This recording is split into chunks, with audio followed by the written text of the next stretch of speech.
So looks like I will not be able to do Midfield's quest just yet. Apparently I have to wait until I'm level 49. Well, this is gonna be pretty unfortunate, but I guess I'm gonna have to keep leveling. Good thing I got to level 47. I'm guessing what I can do is deal with the other quests, such as like Trauma Queen, talk to Abazi, Sharazi, and maybe do some other side quests. I think I'll be totally down for that. You know what? We could probably totally do that. Let's head over to see if you can get Trauma Queen unlocked, right? Instead of leaving the solo, let's check out the quest. Okay, Lean tells you of the Wanderer's Palace, a glittering trove. We gotta talk to somebody in Lanosia. Lanosia, that's apparently how you're supposed to say it. Upper Lanosia, the Warding Palace. Oh, this place, yeah, I remember this place now. Okay, cool. Let's go ahead and move our way. Dang it. Teleporter, come on, there you go, Camp Bronze Lake, there you go. Let's at least go unlock that. We got also some other side quests we can complete and take care of, which should be pretty nice. I'd be totally down for that. I believe we're not gonna have anything job related until level 50. And yeah, we're not gonna be able to do any of that. Although I do miss the job quest. I want to see if we can get our proper armor and get us properly geared out and ready for anything that's coming at hand, you know. Want to make sure we are properly prepared for anything out here. But you know what, let's at least unlock the dungeons so maybe we can queue into it later on in the future. I'm guessing this is a proper time for us to go start unlocking several things and exploring other parts of the game we haven't done yet, because at the very least I need to make sure I get everything unlocked before I continue forward. That all seems to make sense, right? And there's Abazi. Hey Abazi, you're one of Aline's, aren't you? The one's got a ghost in the attic, you know. Keeps sending other adventurers to the damn palace she calls a palace, thinking you're going to bring your feller back. 'Twas 7 of us that day, one of them her feller. My best friend was another. Soon as we walked in, a Tonberry attacked. It was dark and we couldn't get purchase on the floor, for it was covered in lake slime, then in blood. What's more there's to say? Only Aline and I made it out by the grace of a 12. Everyone else is dead. I think I'd leave him behind. Leave my brother by another blood. If I hadn't seen what the Tonberry left, I saw no treasure there. Only death. I've said my piece. You still want to see for yourself? That's your business. I'll ferry you there, for my adventuring days are over and I'm an boatman of the lake. She thinks they all live, you see. All 5 of them hiding from the Tonberry somewhere in the palace. She tried to flee the infirmary. She took fall about her friends needing rescuing. Then she got sly. Ah, poor lost Aline. Okay, it is a dungeon actually. What level of dungeon is it? Wanderer's Palace is level 50. Alright, there are a couple of dungeons out here that I would like to unlock throughout the game. I believe I have to visit the other capitals in order to unlock them. There are also some other places I could visit for those particular areas.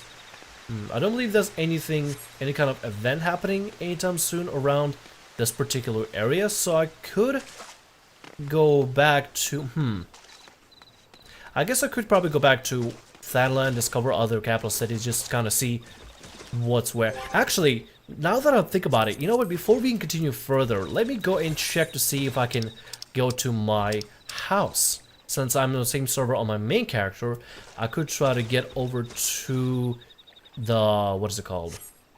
I have to check the map here. See if I can head over to my apartment. Black Shroud.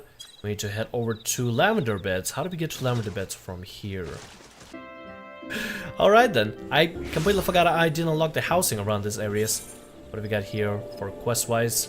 Where the heart is, Lavender. Oh, that's what the quest is for Lavender Beds. Yeah, let's go take it real quick. Yep, where the heart is, Lavender Beds. Correct me if I'm wrong, but are you not an adventurer? I've seen you running to and fro, face set in grim determination as adventurers are wont do. Hence my presumption. If so, the information which might interest you. Rumor has it that plots within Lavender Beds are to be auctioned off. What's more, bidders need not even be Grudanian. Any old adventurer or wandering minstrel could, with sufficient funds, purchase land and build their own home. Considering how discerning the elementals tend to be about who can and cannot reside within a Twelvewood, it's rather surprising, if not hard to believe. But if there's truth to these rumors, well, who hasn't dreamed of owning their own forest cottage, perhaps with a small vegetable garden and stable large enough for a chocobo or two? You know, should your travels take you to the mirror planks where the ferry to the Lavender Bed is, perhaps you'll find a twin adder representative who can tell you more. I'd be shocked if they weren't involved in such a monumental change of policy. Well, you know what? Lady, you just gave us a genius idea. Also, what is this quest about? Actually, let me just mouse over to make it easier. Bird in hand. I wonder what the bird in hand quest. Oh, wait a minute. Is it the one that lets me summon Chocobo? Yep. Is it? Bird in hand. Let's go check out that bird in hand quest. It's gonna be something vital for us, so let's go ahead and do it real quick. It is a level 30 quest, but might as well take care of it right now. Hello there. Oh yeah, we can give it cracker roots. I believe cracker roots, bitter carrot, like a root vegetable native to Near East. While typically avoided by 5 races, it is favored among chocobos. Oh yeah, we can actually feed our chocobos to dye a certain color. Yeah, let's go ahead and do this quest. Greetings, madame. Tell me, how does the training of your avian mount? I could not help but notice that there is some bias towards real-life combat. All battle, no bonding makes it for a less noble bird. I see that you already have a fine residence of your own. Why not build a stable for your chocobo? Closeness leads to fondness, and there are other perks. Indeed, I could tell you of those more if you wish. We of Ishgard have a knack for chocobo husbandry. We have forgotten more than Gridania will ever know, I fear. Our Ishgardian knack is to stable chocobos at one residence. They make it possible to train and feed the bird. The second knack is to keep the stable meticulously clean and picked up. Chocobos are cleanly creatures and easily distressed by slovenly housekeeping. Shall we get straight to it? Pick up every vegetable scrap littering the stable, if you please. Oh, okay then. I guess I'll pick up vegetable scrap. So this is going to be pretty important if we ever want to do some chocobo husbandry and actually dye our chocobo and possibly, I believe, get some upgrades for it. I'm not really sure what chocobo stables benefits are since I've never really done it myself, but it'd be really good to actually do it now and figure out what it's all about. And along for the ride, you would join me with me so that we can learn some chocobo husbandry. Alright, now I picked up all the dirt. What's next? Luquilot? I guess. Have you collected all the vegetable scraps? Very good. I will take those. Here you go. The place is as fresh as cream. How will the chocobos look, fluffing their feathers in contentment? You would do well to lay in matchstick broom. You shall need to use those for proper cleaning, but that is another time. There's more to stable care than simple cleaning. And that brings us to the third Ishgardian knack, fresh feed. I'm not the aptest tutor for this craft, however. There's one that has the knack right here in Bent Branch. That would be Mistress Margold. Jeez. The resident botanist. She's in charge of all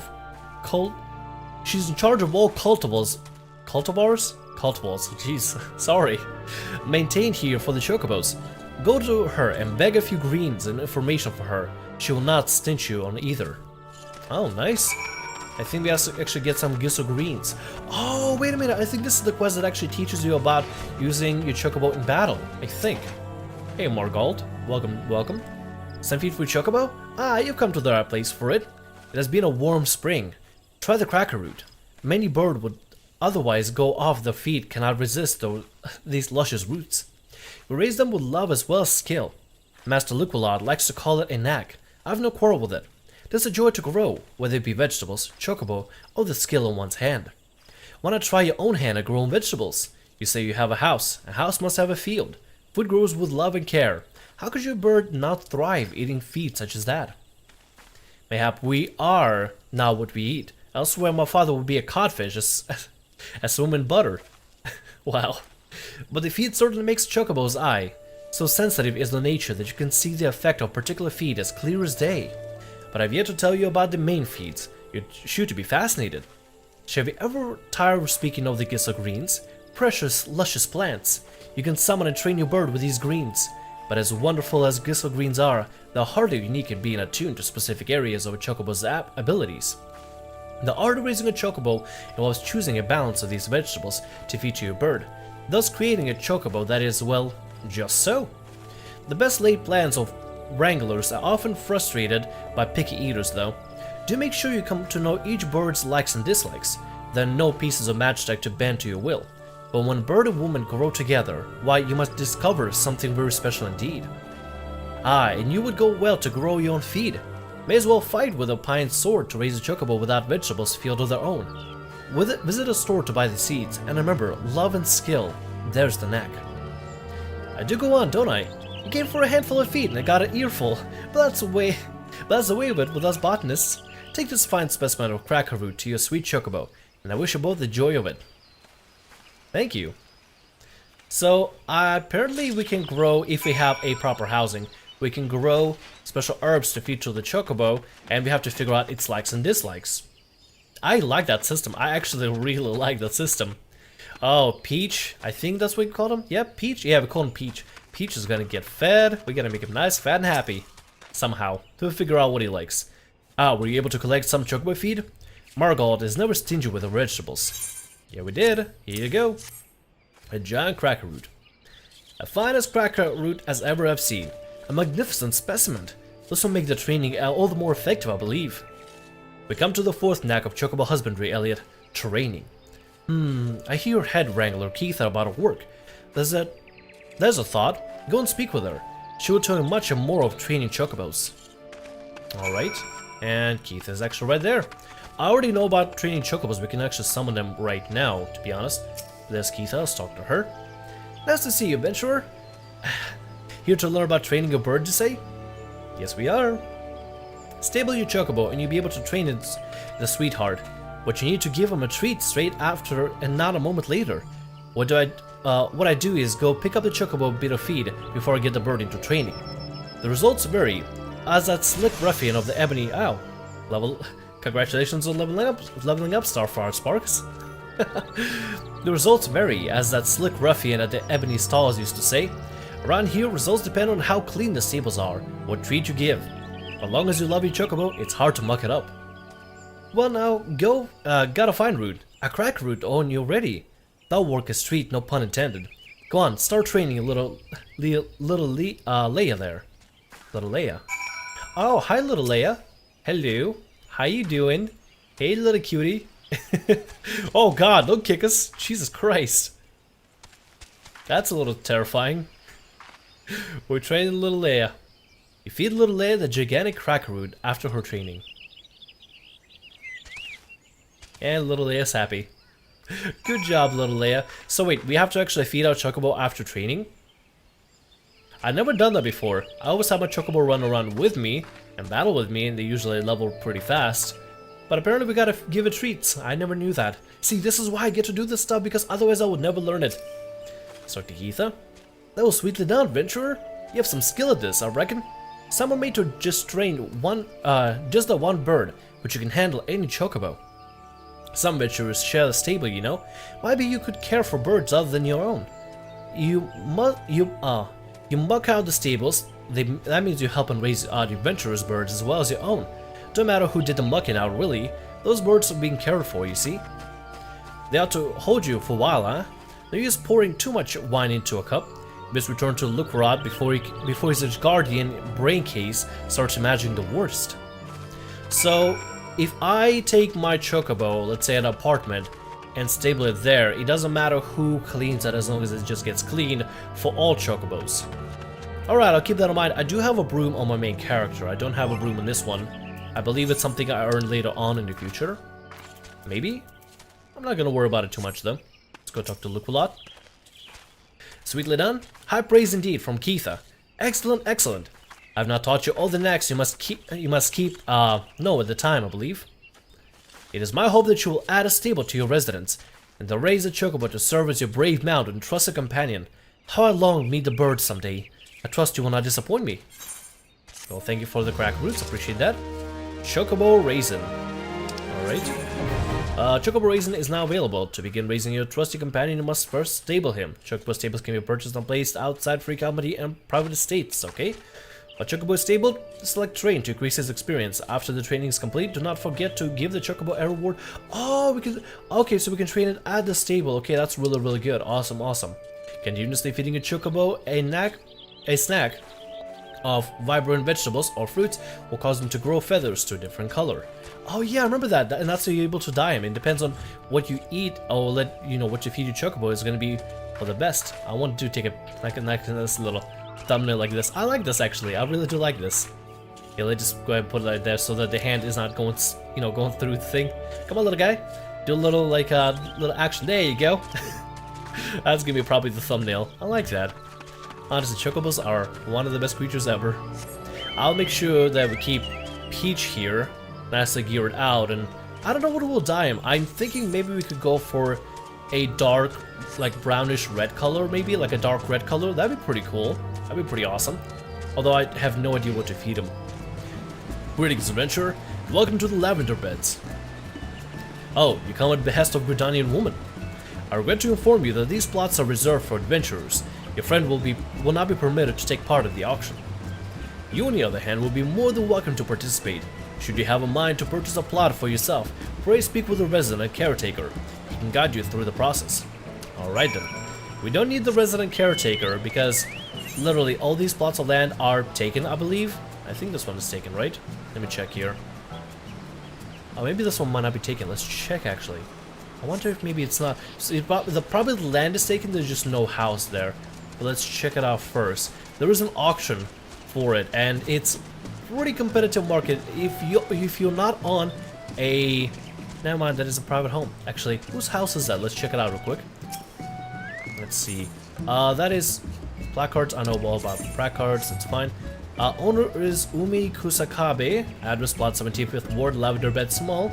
Greetings, stay calm and we can get through this together. Nice. And they even have one of the retainers out greeting everybody. That's actually really awesome. Let's go ahead and mount up. Head over to the apartment. So it looks like anything, I still don't fully understand the symbols, but it looks like anything with a house and a person there is like a private estate, and anything else otherwise is a public estate. And yeah, the house, I'm not kidding you, when the house market gets competitive, it's almost nearly impossible to ever get a house, which is why I'm so happy that they added the apartments. The apartments are gonna make it a lot easier to have your own little piece of property. And I mean, properties can range anything from tiny little buildings to like something like this. Huge estates for free companies. Whew. They look freaking amazing. You can put all kinds of decorations there. It is pretty great. It's pretty great. Let's head over to the apartments though. Where they're at. Okay, they're gonna be to our right. There they are. And there is Lily Hills. A beautiful, beautiful apartment. I absolutely love it. The side of this thing, the size of it. Oh my god, it's amazing. Welcome to Lily Hills, everybody. And hopefully we can actually enter my room here. Oh yeah, they do have a stable, don't they? Lily Hills, everybody. Lily Hills. Alright, let's go ahead and dismount. Alright, apartment building entrance. Let's enter the lobby here. Go to the lobby.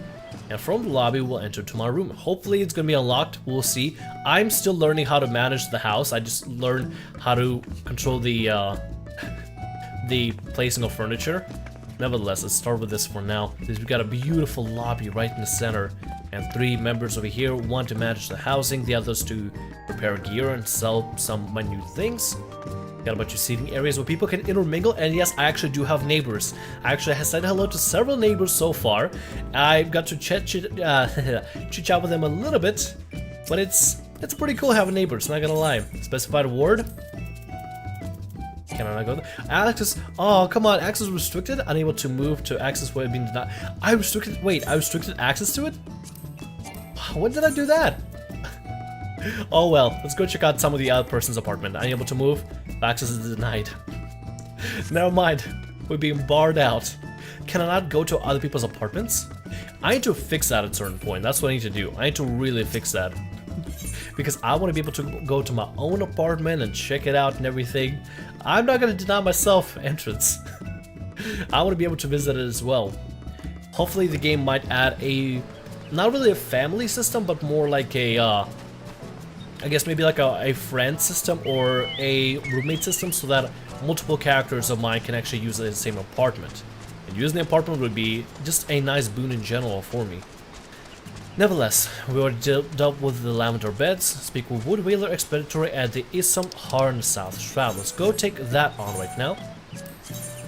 South Shroud. Come on, there you go.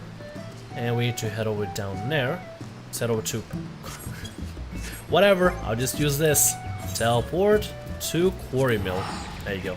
Let's do Pass of the Dead. We can try to do one single run, maybe in a group or something with Pass of the Dead, see what it's like, or we could try soloing it. I don't think I'm that bad at soloing the place, it's just if you by yourself and you mess up, you have to start all over again. But it's pretty great. Pass of the Dead is probably one of the best content that I was able to discover and have fun with while playing around with it. And even earns you a really good weapon. Holy crap, that gear looks amazing. It's probably from the new patch. There's tons of quests around here as well. Good lord. I haven't done a single thing here, have I? We're gonna fix that. We're gonna fix all of that. For now, let's head over to the Isumhar and talk to a couple of whalers in the area. So it looks like they discovered a portal down in Isumhar that transports you to this palace. The palace actually supposedly changes levels. There is an actual reason for it. If any of you have ever played, now this may be prevalent or not, if any of you have ever played or heard of Phantasy Star Online, back on, I think, the GameCube, they used to have a similar area where you pretty much start at level 1, you have to gear up from scratch and work really hard to get to, back to, God, what is it called? I guess back to max level. You pretty much have to re-level with a different leveling system and different gear systems that doesn't affect you outside of the actual game. Anyway, we'll check it out together here. I'm sorry, but I must insist that you... Oh, an adventurer. And a rather seasoned looking one besides. Yes, we are. Yes, we are. On an off chance you're not simply here to gob, perhaps you can lend us a hand. You see, despite the fervent protestations of those Duskwights over there, we cannot permit civilians with the ruins at this time. Capable men and women like yourself, on the other hand, are more than welcome. That is, if you got the stones for it. Pray seek out the other station at Quarry Mill. They can apprise you of the details. Now we gotta go back to Quarry Mill. I might as well just teleport there. It's gonna be a lot easier that way. Quarry Mill. There we go, that pretty much teaches about Pass of the Dead. Anyway, the entire concept of Pass of the Dead, I explained it in another video, but the entire concept is you start at level 1. You have to re-level. There's a whole different leveling system where you level a little bit faster, you collect items to upgrade your Pass of the Dead gear, like your weapons and armor. You only get upgrades. Max upgrades you can get is plus 30 armor and plus 30 weapon. And at the end, if you go through all 50 floors, you can turn in the armor and the weapons, the plus 30 ones, as long as they're plus 30, to receive an Aetherite weapon, level 60, item level 235, with a lot of good stats. That is something I really want, especially when we get to max level. Starting off with a good weapon would be fantastic. Oh, hello! That's a cool looking blade. Wow, look at that. What's this from? This has to be from Gilgamesh, right? Oh my lord, look at those weapons. We got a Moogle axe. Oh my god, this has to be from the recent expansion, right? This gotta be. There's no way it's not. Well, let's go ahead and take on Wood Whaler Expeditionary. Well met, adventurer. I take it that you have come to learn more of the recent happenings of Isumhar. The site is of interest owing to the Germorian ruins. Germoria being an underground city which predates Gridania, in case you were unaware. Grimoria, huh? Alright. Any road, a few days past, we received a report from several anthropogeographers, okay, that a magical gateway of some sort has appeared in the ruins, and all the manner of creatures are coming and going through it. My men and I were among the first to examine it, as well, it's hard to explain. We crossed the threshold into a set of corridors we'd never seen before, and then suddenly, each and every one of us was filled with inexplicable sense of dread. It was all I could do to take a single step. According to Una Kotor, who accompanied us, the ruins are warded with powerful magics that sap the spirits and ether of all who enter, rendering them pretty easier to the creatures within. Thankfully, he managed to devise a solution. Aetherpool arms and armor, which safeguard and channel the wielder's energies that they might withstand the ruins' magic. Unfortunately, it does little to prevent us from losing our way, though it beggars belief. Every time we have dared to venture into the ruins, we have found the path to be changed. We suspect this to be the work of an unfathomably powerful mage. Needless to say, something strange is afoot, and traditional tactics are not to suffice. Even experienced adventurers will need to proceed with caution. In any event, if you believe you have what it takes to brave the ruins and discover what secrets lie in the deepest depths, you need but say a word. Gotcha. Anyway, the way the dungeon go is it puts you in a randomly generated room with a couple of silver chests and a couple of red chests. The red chests will have items that will actually benefit you, such as raise certain stats, or raise your luck percentage, or reveal all the traps in the entire map of the dungeon, or the floor technically. And you have silver chests, which will have your weapons, aether pool weapons and aether pool armor that you gotta collect. If not access to the Pass of the Dead, you may enter solo or in a party of up to 4 players. When speaking with a Wood Whaler Expeditionary, you'll be given the option to enter with either a fixed party or a match party via the matching system. Players will start at level 1 regardless of their current class or job level. Furthermore, only aether pool arms and aether pool armor may be used when inside the Pass of the Dead. Each floor of the Pass of the Dead is randomly generated, including the placement of enemies, treasure coffers, and traps. Further details can be had by speaking to the Wood Whaler Expeditionary. And that's where we can start doing the thing. Doing the Pass of the Dead thing. We can only start with just regular aether pool arms and regular aether pool armor. As you can see, the Deep Dungeon text is actually written to be quite old. This is like a throwback back to Phantasy Star Online, and yeah, it's a pretty old game with a pretty old concept, but it's like a dungeon crawling experience. It's really neat, really nifty, and I would love to do it as well in the future. For now though, I think what we'll do is take a little break. I'll start leveling for the next classes, and in between I think we'll do a couple of these runs and see what else I can do according to patch 3.4. Now that it's out, we might be able to do some things here and there, some nifty things, you know, left and right. Nevertheless, for now I'm gonna go ahead and take a break right here. Thank you guys so much for watching. I really hope you enjoyed. My name is Thamriyell. Like, subscribe, and as always, have a great day, and I'll see you guys all in the next episode of Final Fantasy XIV. See ya! Hey guys, how's it going? My name is Thamriyell. Welcome to Hello, what have we got here? Hello ladies, how's it going? Breasts are the treasure thing that I kinda wanna say you could dress better.